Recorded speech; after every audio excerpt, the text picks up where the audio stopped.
My name is Jane Smith. I'm a 35-year-old juggling both a corporate job and homemaking. I met my husband, John, who's 5 years older, through a mutual friend.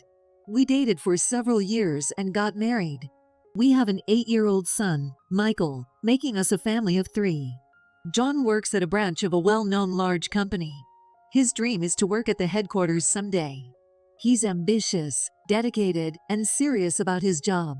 Sometimes he comes home around midnight, which worries me, but his hard work is admirable. I have always supported him. In our 10 years of marriage, I've worked hard at household chores, childcare, and my job without slacking. I made sure he could go to work smoothly every day and relax when he came home late at night. Friends would say, "Aren't you working too hard? And you won't get scolded if you slack off a bit." But I was good at managing everything, so it wasn't tough for me. John would always say, "Thank you. I can focus on my work every day because of you, Jane." I was happy and worked even harder. Finally, John got a promotion. As soon as he got home, he shouted, "I did it! Listen, I got promoted. Plus, my project got good feedback, and I'll be given an award at the headquarters. I was the first among my peers to get promoted. Isn't that great? Amazing! Congratulations!" Seeing him excited like a child made me as happy as if it were my own achievement. I was truly happy. John's efforts had paid off. I couldn't be happier. Now, all I wished for was more family time together. I watched him happily, smiling. But the next moment, I was thrown into hell. "So, I'm divorcing you. Be prepared for that." Huh? For a moment, I couldn't understand what he said. I stared blankly at him. Seeing my dumbfounded face, he snorted and laughed. "Because I'm leaving you. I have a mistress. She's the boss's 26-year-old daughter. I'm marrying her, so I don't need an old hag like you anymore. Divorce. Aita." Even hearing it again, I couldn't grasp the meaning. Mistress, divorce, and remarriage? What on earth was he saying? Just a moment ago, we were celebrating his promotion together. What do you mean? Please explain properly.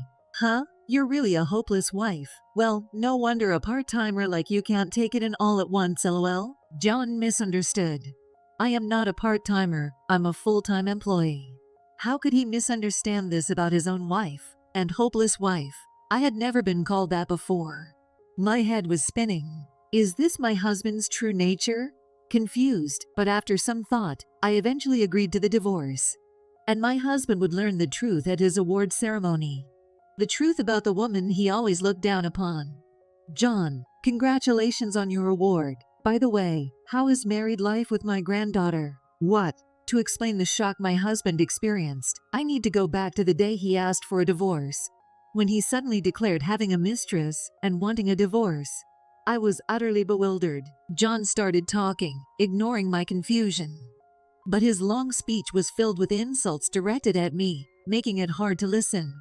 In short, he got close to the boss's daughter to boost his career. He became romantically involved with her, and she introduced him to her father. John ingratiated himself with the boss, making his work easier.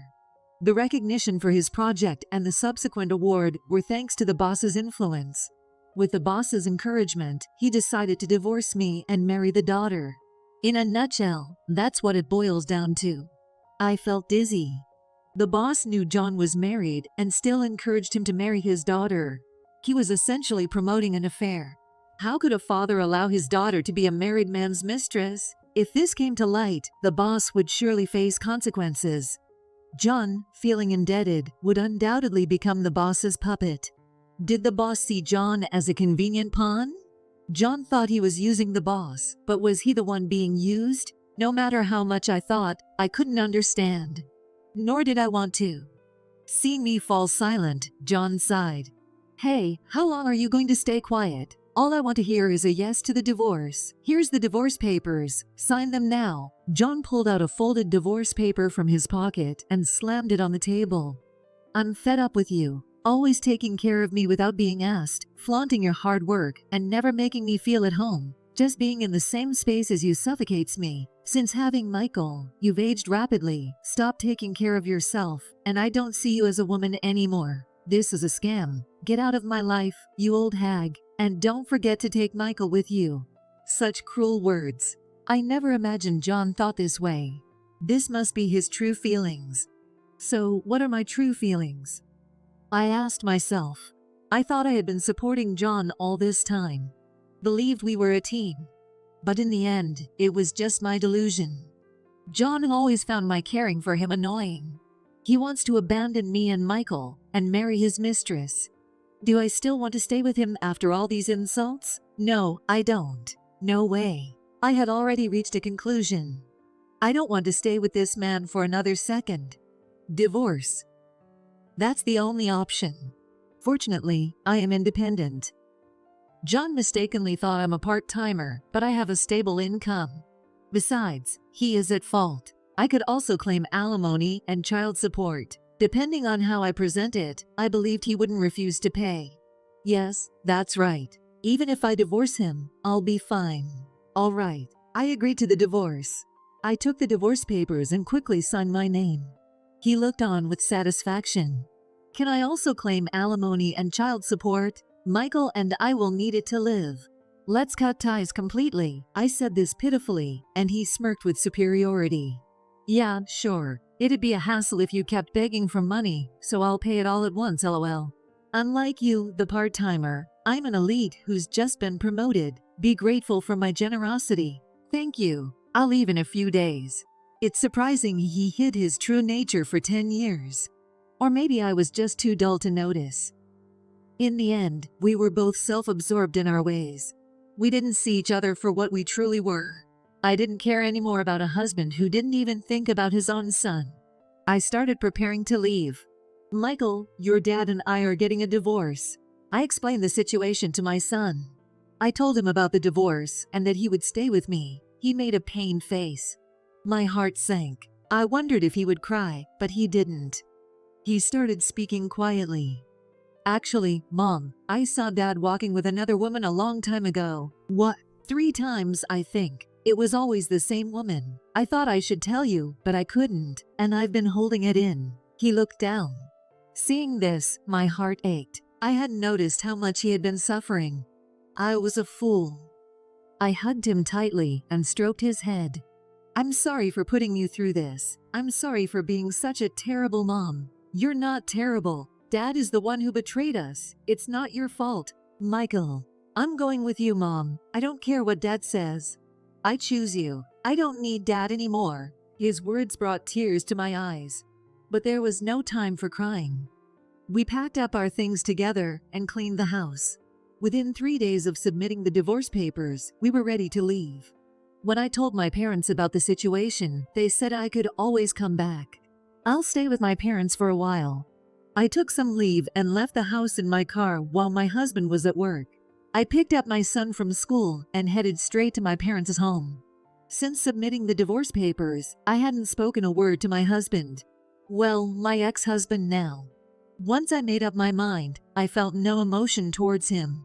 10 years is a long time to call it a lesson learned, but I gained a lot of life experience. I realized I wasn't as attached to my life with him as I thought. Every day was fulfilling because I kept myself busy with my own decisions.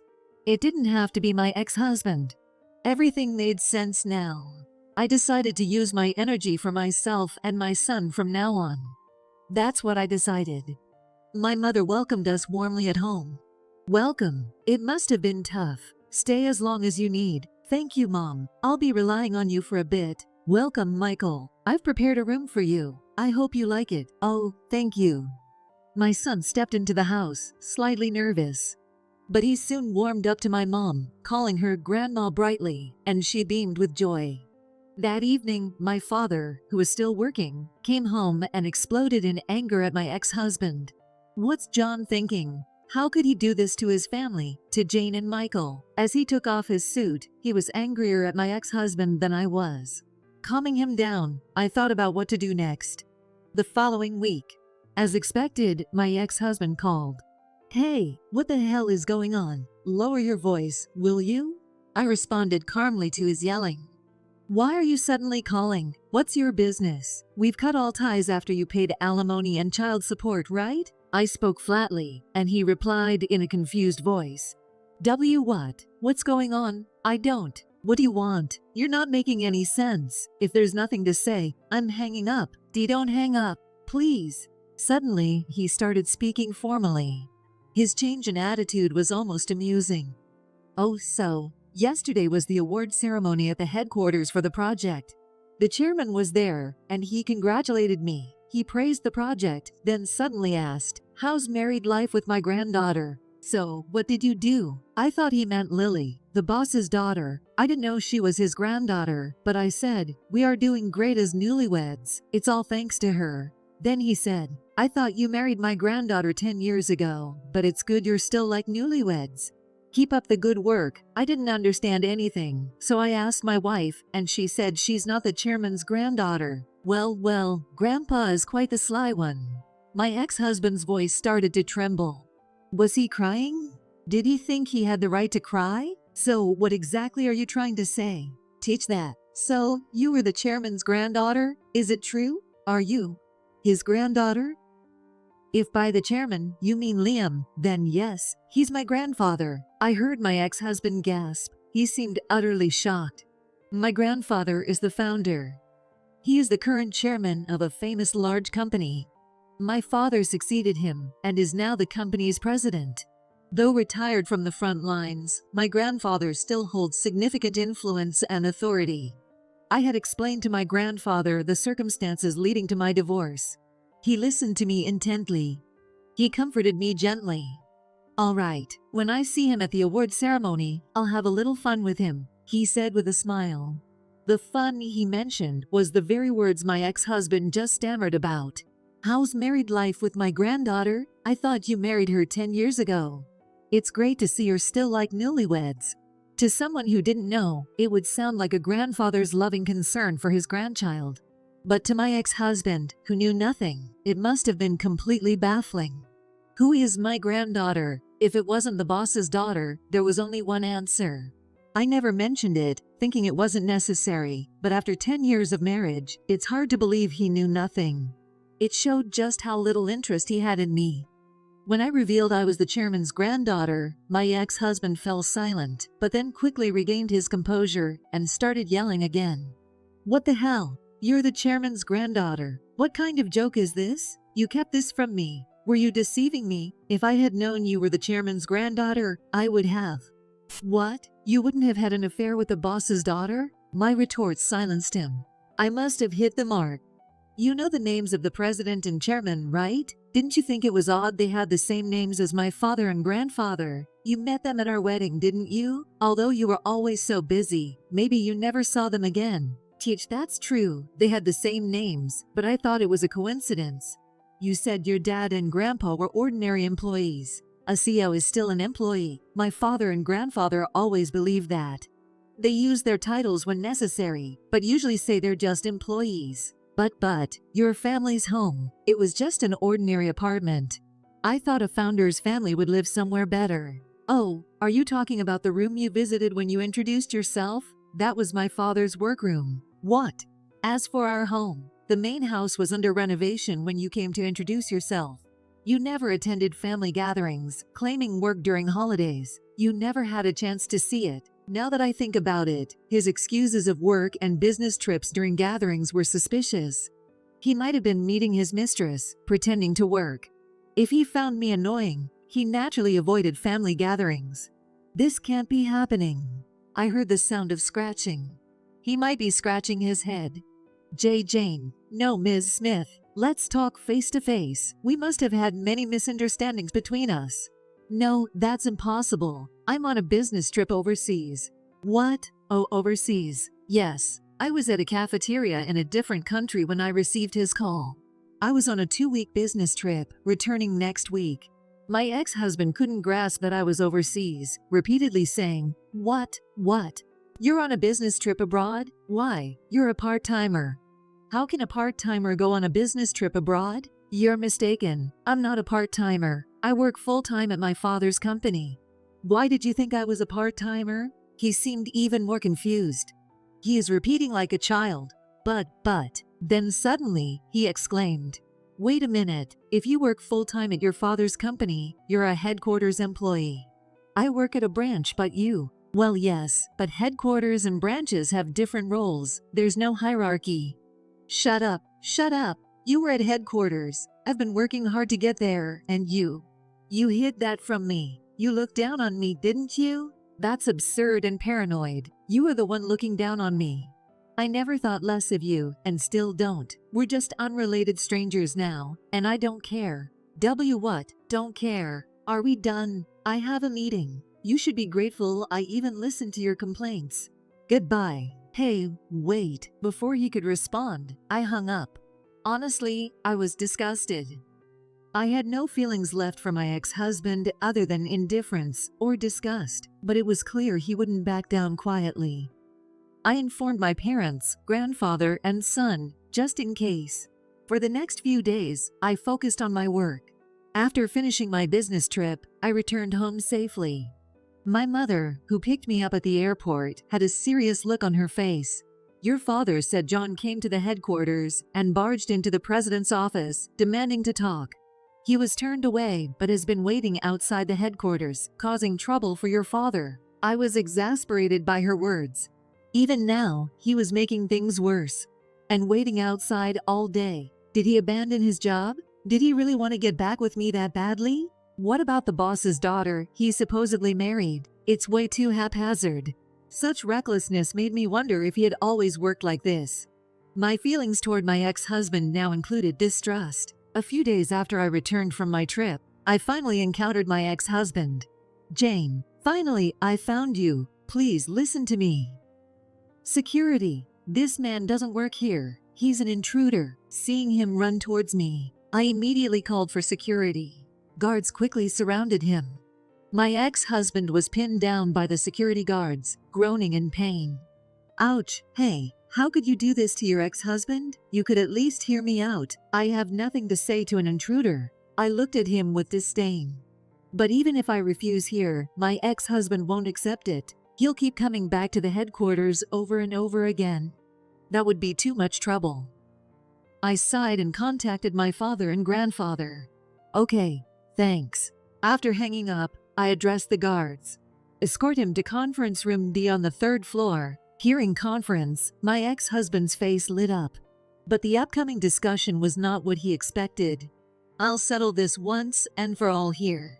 Then, in conference room D, we all gathered together. My father, grandfather, my ex-husband, and I. Who's that man over there? My ex-husband asked, pointing to a silent man in the corner. Oh, he's our legal advisor. He'll be our witness. Witness? Think of him as part of the furniture. Now, let's hear what you have to say. My father and grandfather's presence made it feel like a high-pressure interview. Trembling, my ex-husband began to speak. I deeply regret hurting Jane. I'm truly sorry. Anne? So, from now on, I will change and work hard for the family. Please, let's start over. My father turned to me. Well, Jane, what do you think? My ex-husband stared at me intently. But my heart didn't waver. No, there is no future where we can be together again. I have no intention of reconciling with you. No, even though I'm begging you. If you're begging, why aren't you sincerely begging down on your knees? Your true colors are showing. Oh, he hurriedly closed his mouth, but it was too late. My father and grandfather's cold stares pierced through him. Just then, we heard footsteps running towards us. Bang! The conference room door flew open. It was my ex-husband's current wife, and her father, the boss, and his daughter. Please, I knew nothing. It was all his and my daughter's doing. Please don't demote me. Dad, protect your daughter first. President, chairman, I knew nothing. He tricked and threatened me. I didn't know it was an affair. I'm the victim here. Be boss, Lily. My ex-husband was stunned. The boss and Lily rushed into the room, each claiming to be the victim. My father and grandfather sighed. Both the boss and Lily were in precarious positions within the company. The boss was demoted and had his salary reduced for supporting the affair and leaking internal information to favor my ex-husband. Lily faced disciplinary action for inappropriate behavior, including multiple relationships with other men at the company. So here were 3 troublemakers all in one place. You're blaming it all on me. Boss, you said nothing could beat true love. even if I was married. And Lily, you supported my promotion and asked your dad to help. Was that all a lie? I never said that. Don't make things up. You stole information from me to succeed in the project. I knew nothing about it. It's all you're doing. Yes, I didn't know you were married. And to the chairman's granddaughter, no less. You boasted about being on a fast track to success, so I asked Dad to help, thinking you were a great catch. What is this mess? The three of them started a blame game, their lies unraveling. They didn't even seem to understand what they were saying. Their lies and excuses gradually fell apart. It was truly ugly. This was their true nature. Oh my, looks like we're interrupting something. Then, more people appeared. My mother and son arrived. My ex-husband tried to switch targets, approaching them. Mother-in-law, I'm really sorry. Oh, I don't have a son-in-law. Don't call me that. It's disgusting. With a refined smile, my mother shut him down. Realizing he couldn't sway her, he turned to my son. Michael, I'm sorry for everything up until now. I wasn't a good father. I'm truly sorry. I'll change. I'll be a better father. Michael, you're in the baseball club, right? Let's play catch on weekends. You want to be with your father, right? Please help convince your mom. I'm in the soccer club. What? You really don't care about me. You don't even know my birthday, do you? Well, I. Facing his son's cold stare, my ex-husband faltered. How can you say that after betraying us? You're not my dad anymore. Stay out of our lives. Exactly. I hugged my son and stood before my ex-husband. You don't want us back because you love us, but because I'm the chairman's granddaughter. You're just a selfish person. I know that very well. Why should I still listen to you? We've already received alimony and child support. We have no reason to see you again. Stay away from us. He collapsed, sobbing pathetically. No one here felt sympathy for him. Meanwhile, our lawyer was handling the boss and Lily's ugly excuses. This was their punishment. I also claimed alimony from Lily for the affair. She paid it off through a loan. My ex-husband left the company, unable to endure the rumors about his promotion. The boss and Lily also resigned for similar reasons. However, the lump sum alimony and child support my ex-husband paid were based on the salary he expected to earn from his promotion. As a result, he ended up in debt and now works desperately as a part-timer from morning until night. He and Lily were still married but fought constantly, making divorce seem inevitable. My son and I started a new life. Work is going well, but I also had a new encounter. I hit it off with the son of a famous company's CEO, whom my grandfather introduced me to. I never thought I'd find love at this age, but my son is cheering me on. I believe life is just beginning, and I'm determined to make the most of it.